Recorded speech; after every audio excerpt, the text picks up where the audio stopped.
Assalamualaikum warahmatullahi wabarakatuh. Kembali lagi bersama Sinja Entertain dengan saya Ocu. Film yang akan Ocu rangkum kali ini sangat keren, luar biasa, dan Ocu harap kalian dapat menontonnya sampai selesai. Seorang agen rahasia yang cantik, muda, dan terampil dari Tiongkok ditugaskan berangkat menuju Korea untuk melakukan misi gabungan. Akan tetapi karena adanya kesalahpahaman tanpa sepengetahuan agen wanita dari Tiongkok ini, yang tadinya ia akan berpasangan dengan agen Korea malah berpasangan dengan warga sipil biasa yang isi kepalanya cuma hanya uang. Namun sisi menariknya adalah warga sipil ini mempunyai rekam jejak masa lalu yang brutal dan beradrenalin. Seperti biasa, bagi kalian yang kasihan melihat saya ngedit sendiri berhari-hari, silahkan berikan dukungan dengan cara subscribe, like, dan komen agar AdSense mengalir dengan deras supaya saya bisa beli rumah, beli tanah, dan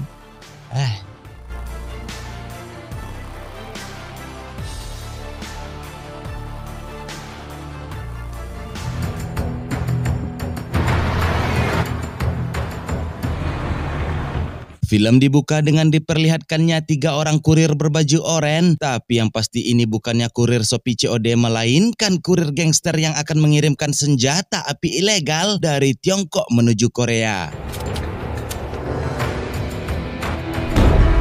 Kepolisian Tiongkok yang mencium aroma perbuatan haram tersebut segera melaporkan pada pihak kepolisian untuk menggagalkan pengiriman.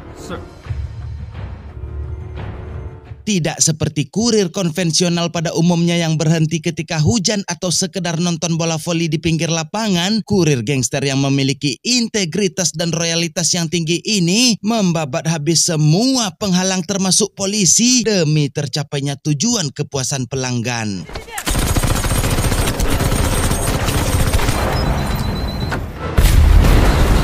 Besarnya kerugian negara dan tewasnya belasan polisi membuat Badan Intelijen Negara Tiongkok mengambil tindakan serius, yakni mengirimkan 1 orang anggota wanitanya yang masih dalam tahap pelatihan, alias wanita yang akan dikirimkan ini masih belum resmi menjadi anggota BIN. Hal ini bertujuan jika wanita ini gagal dalam misinya maka Tiongkok tidak perlu mengakuinya. Beralih pada kampung halaman saudara dekat saya Lee Min Ho, yakni di Korea, diperlihatkan bintang film utama kita bernama Bo masuk secara diam-diam ke dalam gedung melalui jendela. Di saat yang bersamaan seorang polwan bernama Monik datang untuk mengembalikan uang yang pernah ia pinjam kepada Bo. Perlu diketahui bahwa almarhum suami Monik dahulunya adalah sahabat dekat Bo. Dengan lagak Bak Sultan, Bo menolak uang yang diberikan Monik dengan alasan ia mempunyai banyak uang. Tiba-tiba saja pemilik gedung datang dan marah-marah kepada Bo yang telah lama menunggak sewa gedung. Bo dengan lagak Bak Sultannya sekali lagi mengatakan bahwa uang sewa telah ia transfer padahal belum sama sekali.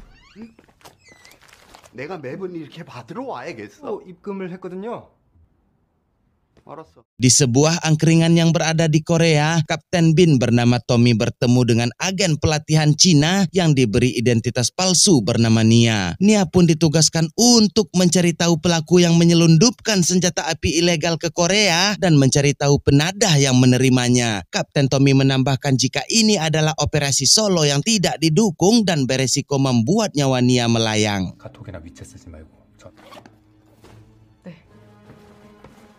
Di sisi lain, Kapten Tommy yang tidak tega menugaskan wanita yang masih dalam tahap pelatihan akan menjalani operasi yang berbahaya. Ia pun bertemu dengan agen lainnya bernama Tama dan meminta bantuan secara tak resmi untuk memberikan dukungan kepada Nia. Agen Tama pun bersedia membantu tapi tidak akan memberikan agen resmi negara karena berbahaya jika diketahui.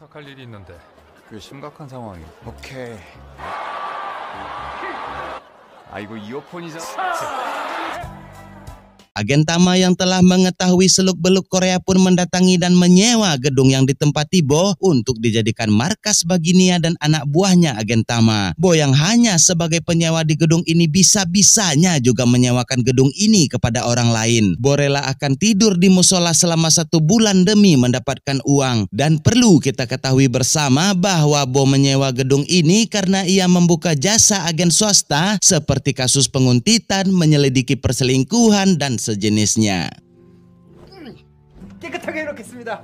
Keluar dari gedung, agen Tama pun melakukan aksi heroik dengan menyelamatkan kereta bayi. Namun karena pujian dan tepuk tangan para warga membuat agen Tama terbuai dan terlena sehingga ia ditabrak oleh mobil lainnya.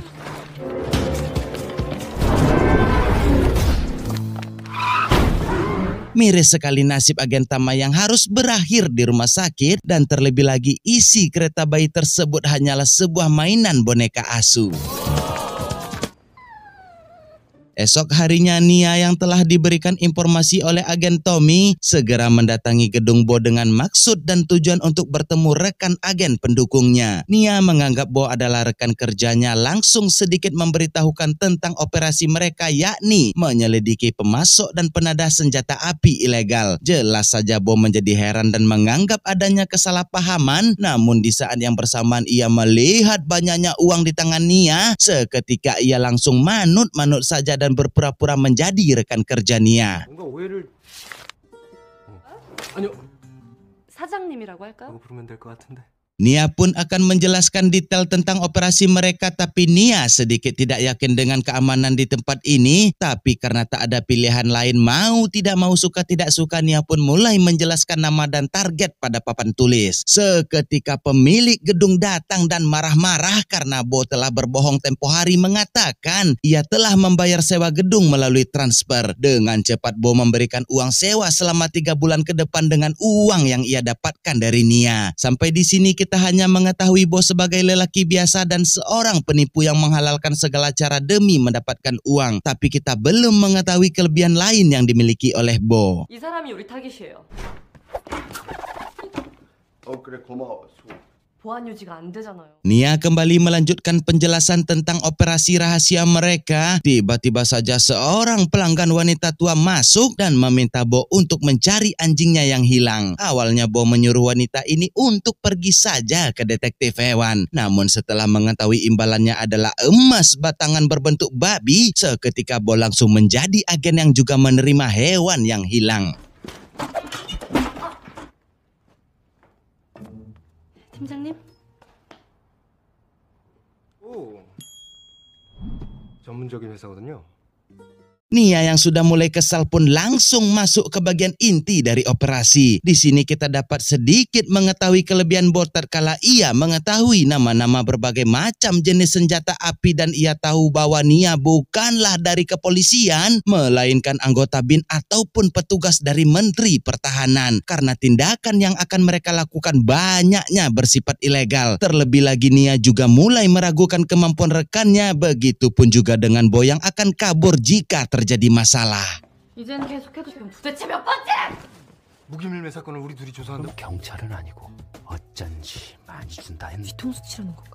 Nama Dongsik pun keluar yang Nia curigai sebagai penadah, dan mereka berdua akan mendatangi Dongsik ke tempat hobinya, yakni tempat latihan tari tanggo. Nia akan menari dengan Dongsik dan mencuri handphonenya, sementara Bo bertugas menyalin isi data dari handphone Dongsik tersebut. Sebelum berpisah, Bo memberitahukan Nia untuk memakai gaun tarian tanggo meskipun itu hanya pada sesi latihan. 우리 일이 원래 다 불법이니까 내일 탱고 카페에서 봬요. 드레스요? 연습인데도 드레스를. Keesokan harinya Nia datang dengan gaun, sementara peserta lainnya menggunakan baju biasa. Jelas saja apa yang dikenakan Nia ini membuat semua orang tertawa. 복장은 편하게 입고 오셔도 돼요. 이럴 줄 알았어. Tak berselang lama Dongsik target mereka pun datang, dan Nia sengaja mempermalukan pasangan latihannya agar Nia berpasangan dengan Dongsik. Dengan terampil Nia mengambil handphone Dongsik lalu memasukkannya ke dalam saku Bo. Bo pun langsung masuk ke dalam toilet untuk menyalin data handphone Dongsik. Tapi hal itu gagal dilakukan karena Dongsik memakai handphone yang sangat jadul. Bo pun hanya bisa membaca SMS mencurigakan yang memberitahukan Dongsik mengancam orang yang bernama Jun. 폴더폰. Bo pun kembali melanjutkan tarian dengan tujuan untuk mengembalikan handphone Dongsik. Bo yang tidak terampil terlihat kesusahan memasukkan handphone tersebut karena bokong si Dongsik bergerak ke sana kemari menikmati tarian. Nia yang cerdas sengaja menjatuhkan Dongsik ke lantai diiringi handphone Dongsik juga berdering. Dongsik yang keluar menjawab teleponnya, tiba-tiba seorang pria misterius datang, lalu ia menyuntikkan racun pada lehernya yang membuat Dongsik tewas seketika.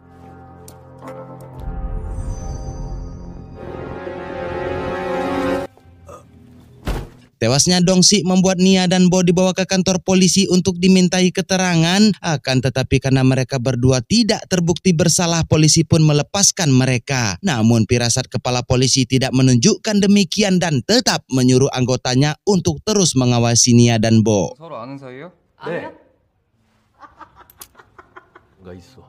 느낌이 와. Dalam perjalanan pulang, Nia memarahi Bo yang tidak kompeten dengan kerjanya yang gagal menyalin ponsel Dongsi. Bahkan Bo tidak mengingat nomor ponsel orang yang bernama Jun. 하기 싫으면 받은 돈 뱉어내든가. 번호 외웠죠? 못 외웠어요? 아니 그럼 도대체 오늘 뭘 한 거야? Nia pun melaporkan pada Kapten Tommy bahwa rekan kerjanya saat ini bukanlah seorang agen. Namun Kapten Tommy malah memuji Bo karena seorang agen seperti Nia saja tidak mempercayai bahwa Bo adalah seorang agen. 아무리 봐도 요원 같지가 않아서. 알겠습니다. Di sini terungkap bahwa agen Tama belum sempat menghubungi agen bawahannya untuk dimintai membantu Nia karena agen Tama belum siuman dari rumah sakit. Pihak rumah sakit pun bingung karena tak ada identitas di dompet agen Tama dan tak ada histori panggilan maupun kontak di ponselnya. Jelas saja saat ini Nia bekerja dengan orang yang salah tanpa diketahui oleh Kapten Tommy. Akan tetapi kita semua masih belum mengetahui siapa Bo sebenarnya dan kelebihan apa saja yang Bo miliki. 휴대폰에 아무 기록이 없대요. 이게 게이 커플이 데이트하다 걸렸거든요. 신변 정리 다. 인터넷에 막 짤방도 돌아. Esok harinya, Nia memberitahukan tentang kematian bos gangster rodeo yang ditembak mati semalam dan Nia beranggapan senjata api tersebut telah menyebar di seluruh Korea. Nia pun kembali dibuat kesal karena Bo tidak memiliki koneksi pada dunia mafia dan gangster untuk mencari informasi. Bo yang pintar bersilat lidah kembali meminta uang sebesar 2 juta won untuk diberikan kepada informan. 강남 로데오파 보스가 총에 맞아 죽었어요. 벌써 총기가 풀렸다는 건가? 그쪽 전문가를 잘 알. Koplaknya informan yang dimaksud Bo ternyata adalah seorang dukun. Tentu saja sang dukun tidak mengerti siapa pembunuh bos rodeo dan kemana serta siapa penada senjata api ilegal yang ada di Korea. Lalu Bo pun memberikan uang dan memberitahukan uang yang ia beri berjumlah 2 juta won. Anehnya hanya dengan melihat uang tersebut, sang dukun mengetahui bahwa jumlahnya kurang 50.000 won. Nia pun dibuat malu karena Bo tega melakukan tindak korupsi pada uang negara. Yang lebih aneh bin ajaibnya sang dukun yang melihat uang 2 juta won seketika berubah menjadi bah Google yang tahu segala macam hal dan ia memberitahukan serta menyuruh mereka untuk mencari informasi kepada geng Kappa. Sebagai ungkapan terima kasih sang dukun, ia pun menyuguhkan jus mangga dan ternyata jus mangga yang ia berikan sudah kadaluarsa. 궁합이라도 봐줘? 아니요! 도끼파.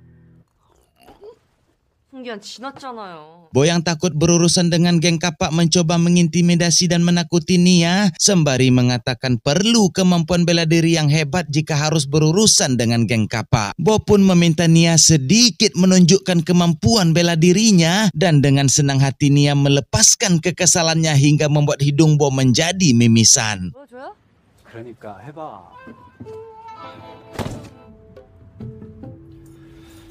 Sesampainya di markas geng Kappa, mereka berdua mengaku polisi yang akan melakukan penangkapan pada ketua gangster yang mirip dengan VJ Daniel ini. Perbuatan konyol Bo kembali ia lakukan tatkala borgol yang ia kenakan pada bos gangster merupakan borgol untuk melakukan hubungan wi-wi. 얘기 안 해줍니까? 지금 뭐 하는 거야? Di luar ruangan terjadi penyerangan kepada geng Kappa yang entah dilakukan oleh pihak siapa. Seluruh anggota geng Kappa yang ada di sana termasuk ketuanya pun tewas tertembak. Dan Bo juga ikut terlibat dalam tembakan tersebut sebelum kelompok penyerangan ini meninggalkan mereka. Nia yang melihat noda darah pada baju Bo seketika raut wajahnya berubah menjadi cemas dan Bo berlagak sok manja padahal noda darah tersebut bukanlah berasal dari tembakan pistol melainkan akibat dari pukulan Nia sebelumnya. 제가 어떻게 혼자 가요? 아까 커피 흘린 거 아니에요? 왜 이렇게 늦게 와? 아유. Di dalam mobil Nia kembali menanyakan tentang apakah Bo punya koneksi peretas hacker untuk membuka handphone milik ketua geng Kappa. Namun Bo yang ketakutan tak ingin melanjutkan lagi operasi rahasia mereka yang berbahaya. Dan Nia pun menjanjikan akan memberikan 10 juta won lagi kepada Bo jika pekerjaan mereka telah selesai. Dan Nia berharap kepada Bo agar jangan korupsi lagi saat akan membayar jasa informan. Karena bagi Nia perbuatan itu merupakan tindakan yang memalukan.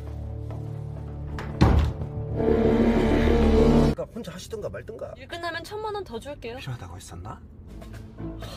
Semangat Bo pun kembali berfire-fire setelah dijanjikan uang oleh Nia dan Bo membawa Nia ke tempat peretasan sekaligus teman baiknya si Bo. Bo pun memberikan segepok uang sembari mengatakan tak perlu dihitung lagi karena mereka sudah berteman lama. Anehnya teman si Bo ini menggunakan alat tukang untuk menghitung jumlah uang dan sekali lagi Nia dibuat malu karena Bo kembali korupsi sebesar 50.000 won. 우리 사이에 세어볼 건 아니지? 5만 원이 비네. 저 5만 원이 왜 자꾸 빠지? Mereka pun mulai meretas dan membuka data handphone milik almarhum ketua geng Kapak dan didapatilah percakapan mengenai senjata yang membuat satu nama baru keluar yakni bernama Yunggo. Hacker pun memberikan alamat Yunggo dan mereka berdua segera pergi ke lokasi Yunggo untuk menggali informasi lebih lanjut. 한 개 있으면 주소 기록이나 문자로 보내드릴게요. Di dalam perjalanan menuju lokasi Yunggo, Nia yang tadinya meminum jus kadaluarsa tiba-tiba mendadak sakit perut dan berusaha menahan BAB. Lihatlah ekspresi muka Nia yang bertarung dengan lubang kecilnya, ia tetap cantik meskipun sedang kebelet. 좀 상했잖아. 진짜. Sesampainya di kediaman Yunggo, mereka pun bergegas masuk ke dalam dengan keahlian Nia yang pandai dalam membobol pintu. Nia pun masuk terlebih dahulu ke dalam toilet untuk menunaikan panggilan alamnya. Sementara Bo menunggu di luar sembari menutup kuping karena bunyi perut-perut yang berasal dari lubang Nia menimbulkan suara yang begitu sangat merdu.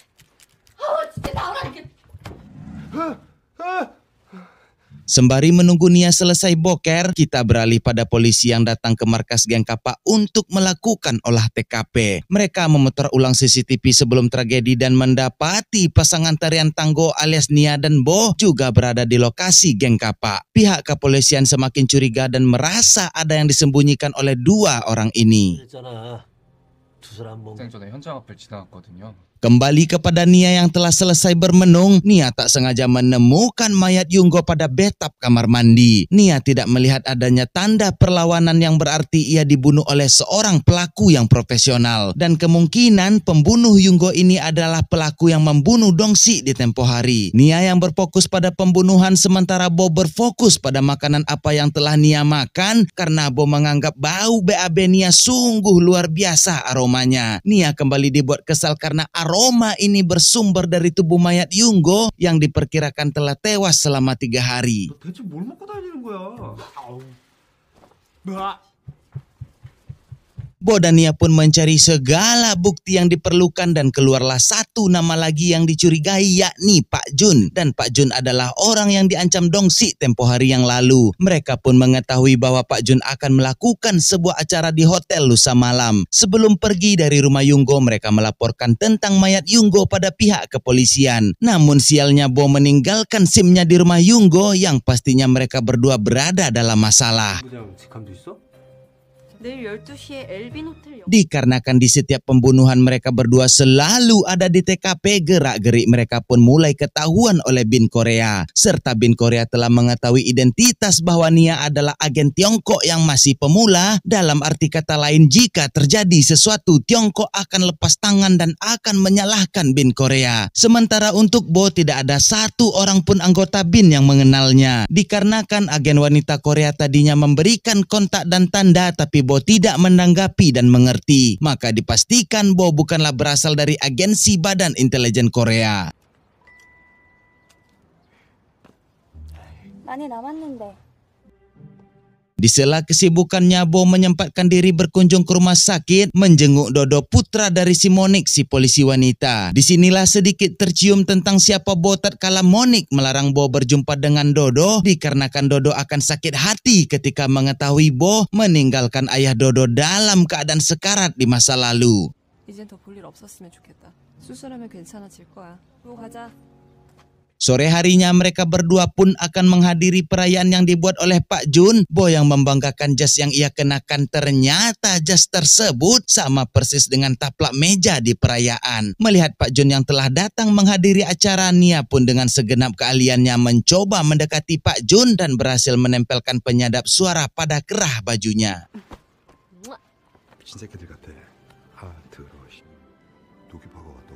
Di saat yang bersamaan wakil ketua geng Kapak muncul dan tanpa basa-basi langsung menyerang Pak Jun, kelompok geng Kapak menganggap Pak Jun lah orang yang bertanggung jawab atas kematian ketua mereka. Pak Jun berkata bahwa mereka telah diadu domba oleh klan Gambu, bahwa jika klan Rodeo dan geng Kapak bertarung siapakah yang paling diuntungkan. Melihat perkataan Pak Jun ada benarnya, maka wakil ketua geng Kapak membeli 100 unit senjata api ilegal kepada Pak Jun untuk menghabisi klan Gambu. Di sisi lain, anak buah Pak Jun yang melihat Bo dan Nia seketika teringat bahwa mereka berdua juga berada di tempat pembantaian geng Kapak tempo hari. Jelas saja bahwa benarlah klan Rodeo yang membunuh ketua geng Kapak dan klan Rodeo mengadu domba kelompok lain agar mereka membeli senjata kepada Pak Jun.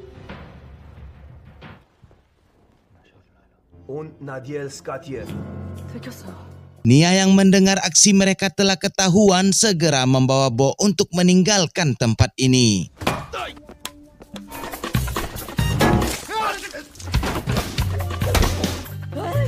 Perkelahian kocak ini pun berakhir dengan tertangkapnya Bo dan Nia. Pak Jun menginterogasi mereka dan dengan entengnya Bo membocorkan semua maksud dan tujuan mereka asal Bo dilepaskan dan melimpahkan semua kesalahan kepada Nia. Bo pun dilepaskan dengan persyaratan Bo harus membunuh polisi yang sedang berjaga di pos. Tentu saja ia tak mau melakukan demikian, terlebih lagi di pos tersebut juga berada Monik, istri dari almarhum sahabatnya. Bo pun diberikan pistol untuk melancarkan aksi.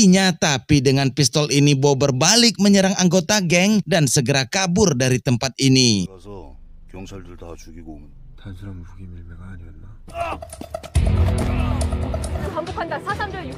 Jika kita perhatikan detail cara Bo memegang pistol, sepertinya Bo sudah mengenal dan terbiasa dengan senjata ini. Terlebih lagi untuk seorang pemula rasanya mustahil ia mampu mengalahkan 2 orang klan Rodeo di dalam mobil yang sempit, dan untuk menang pastinya membutuhkan skill bela diri di atas rata-rata. Maka dari itu Bo yang menyadari bahwa penyelundupan senjata ini bukanlah penyelundupan senjata biasa, Bo pun kembali menuju hotel untuk menyelamatkan Nia.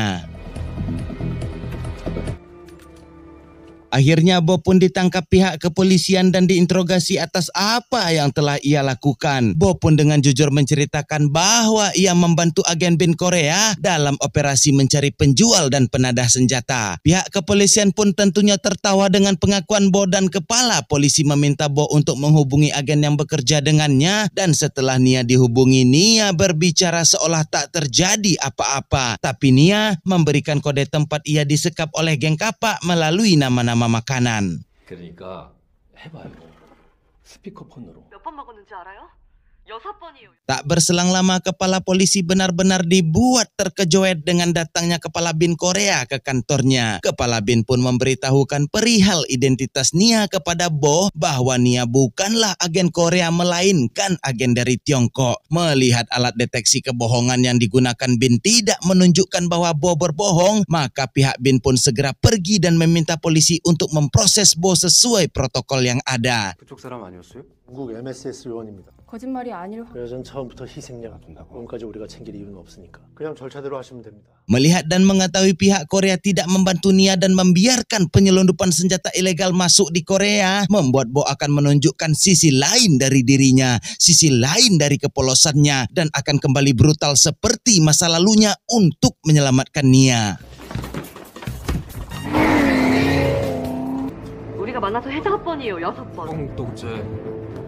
국수리 하나랑. Sementara itu pihak kepolisian yang telah mengetahui identitas asli Bo dibuat terkaget-kaget tatkala ternyata Bo adalah seorang mantan pasukan khusus 707 yang dikenal sebagai pasukan elit. Terlebih lagi Bo adalah komandan tempur jarak dekat yang kemampuan bertarungnya tak perlu diragukan lagi. Ia dipecat secara tidak hormat karena suatu tragedi dan tak mematuhi atasan.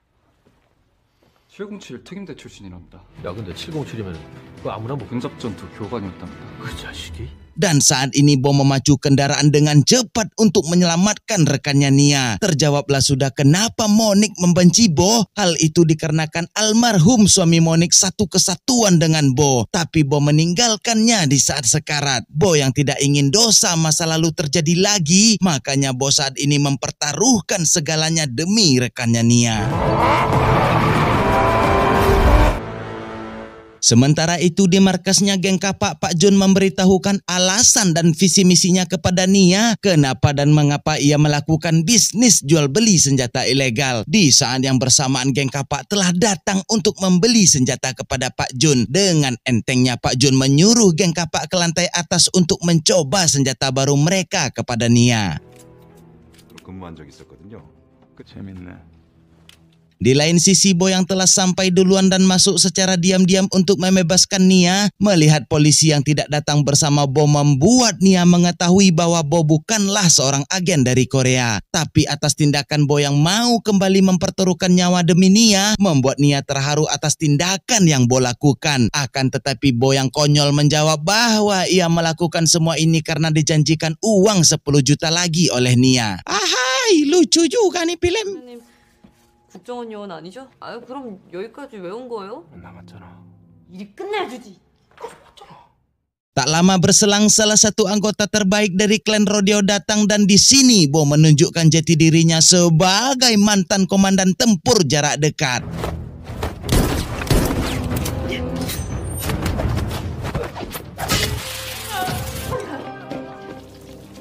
Anggota geng Rodeo kembali datang untuk melanjutkan babak keduanya dan Bo yang berkata kepada Nia untuk menonton saja, benar-benar ia buktikan tatkala anggota geng Rodeo yang terbilang cukup ahli dalam memainkan pisau ini dibuat bak seorang cupu oleh Bo.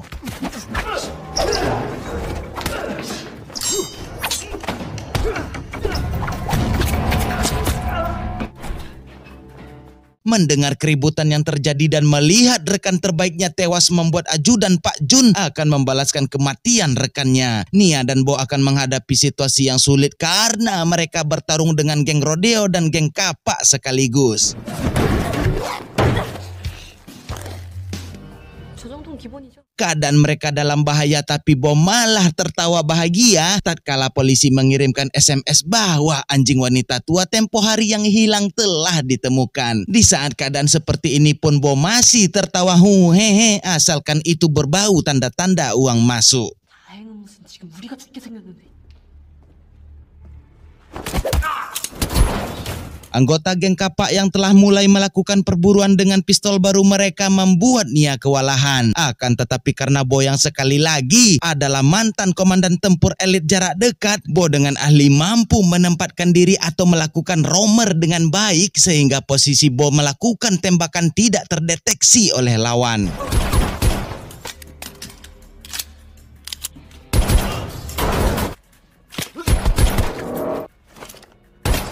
Kali ini Nia harus berhadapan duel 1 lawan 1 melawan wakil ketua geng Kapak. Sementara itu Bo juga harus mendapatkan tekanan dari anggota terbaik klan Rodeo.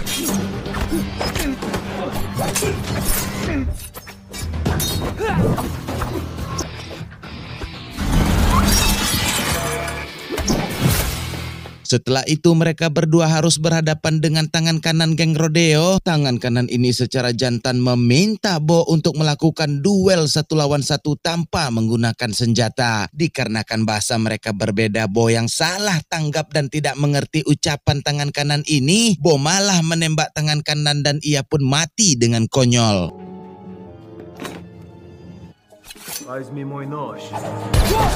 대결하자고 던져준 거 아니었어? 대결이야. Tersisalah hanya bos klan Rodeo yang berusaha meyakinkan Bo dan Nia dengan visi misinya dan ia juga menawarkan akan memberikan apapun yang Bo dan Nia minta. Akan tetapi singkat cerita, bos klan Rodeo beserta geng Kapak yang tersisa harus mendekam di dalam penjara. 떠드는 거 좋아해.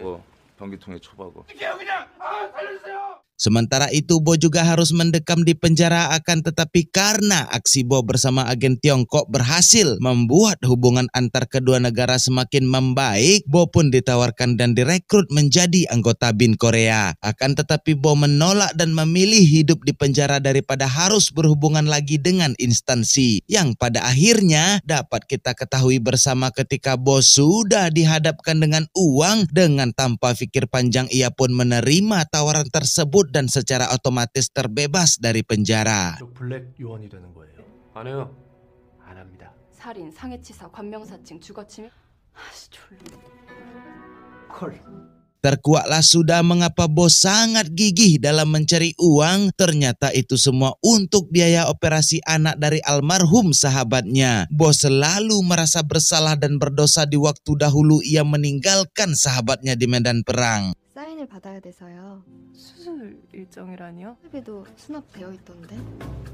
Beberapa waktu kemudian Kapten Tommy bertemu secara rahasia dengan Bin Korea untuk mengirimkan agen gabungan dengan tujuan operasi selanjutnya. Nia dibuat terkejut dengan Bo yang telah bekerja pada Bin. Terlebih lagi ia harus bekerja sama dengan Bo, manusia yang bersifat konyol dan aneh. Mereka pun ditugaskan mencari agen yang berinisial Dorothy, yang tak lain adalah wanita tua yang kehilangan anjing tempo hari. Dorothy yang menyukai emas selalu meletakkan microchip data penyelidikan pada emas batangan. Agen Dorothy harusnya sudah menyerahkan data tersebut pada agen Tama. Yang jadi masalahnya, kedua agen ini tidak dapat dihubungi dan lebih parahnya, emas batangan itu telah dijual oleh Bo dan pastinya sudah dilebur oleh tukang emas. Belum bekerja saja Nia sudah dibuat kesal oleh Bo.